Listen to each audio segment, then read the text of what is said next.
Hey guys, this is part of a new series I'm doing where I'm going to use my dog walks to follow up and respond to some questions I've been getting from viewers on my YouTube videos from the last few months. Throughout the summer, I did a whole bunch of episodes on constructive feedback and delegation and navigating difficult conversations, performance reviews, things like that. I'll put links to those episodes in the episode description here, but the reason I'm referencing this is one of the questions I kept getting from a lot of people was, how do you agreeably disagree with people?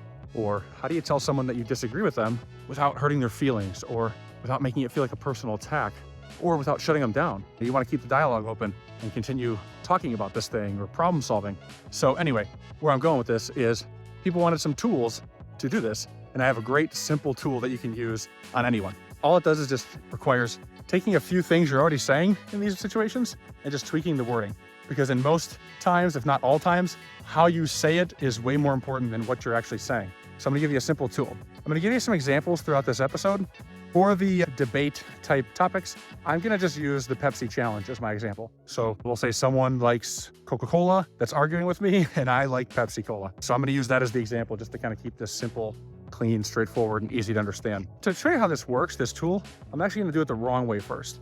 So remember, I'm the person that likes Pepsi in this example. Now, don't quote me any of these facts about Pepsi or Coke. I'm just making these statistics up as I go, but you get the idea. Let's just say I said something like this. Someone's going on and on about Coca-Cola and how great it is. And I came back at them by saying, yeah, I know that you think Coca-Cola tastes the best, but in my opinion, Pepsi tastes way better. Here's what's wrong with that. Now I'm implying that we both can't be right. By saying the word but, it's implying that it's either or. It's one or the other. It's not both of us. Now I'm basically drawing a line in the sand and saying, my opinion's better than yours.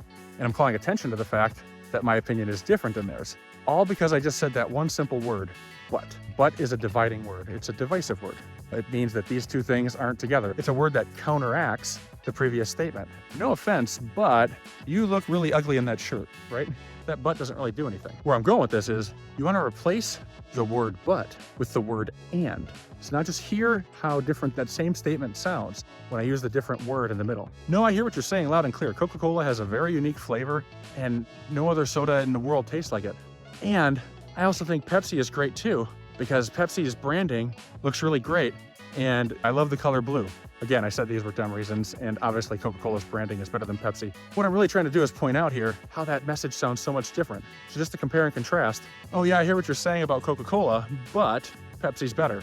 Or, hey, no, I hear all these things you're saying about Coca-Cola, and I also think Pepsi is good too because of this, this, and this. What that does there is it keeps the conversation open, and it keeps them open to listening to what you're gonna say. Now, to be very specific, what you want to do here is you want to listen closely all the reasons that they're saying why Coca-Cola is so great. And if they don't give you reasons, ask them, hey, why do you think Coca-Cola is so great? When they're giving you those reasons, you want to make sure to state these reasons back to them. When you're giving their example, you want to say, well, I hear what you're saying loud and clear. Coca-Cola is great at this and this and this and X, Y, and Z. And Pepsi is also great at this and this and this, right? So just that simple tweaking of the words, removing the word but and using the word and, it keeps the conversation open. Ideally, what you want to do is point out things that you agree on as well. But all we're talking about here is just this simple technique with word shifting. I want to show you another simple technique you can do with word shifting too. So this time you're actually going to use the word but in a good way, a productive way. So what you could do is start out by pointing out something that maybe you guys don't see eye to eye on,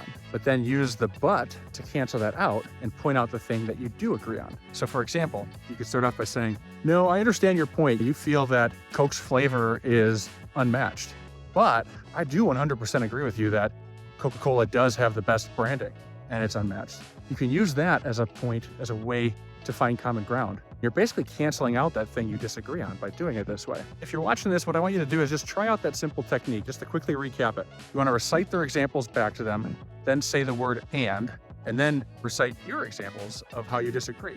That's a way to keep the dialogue open.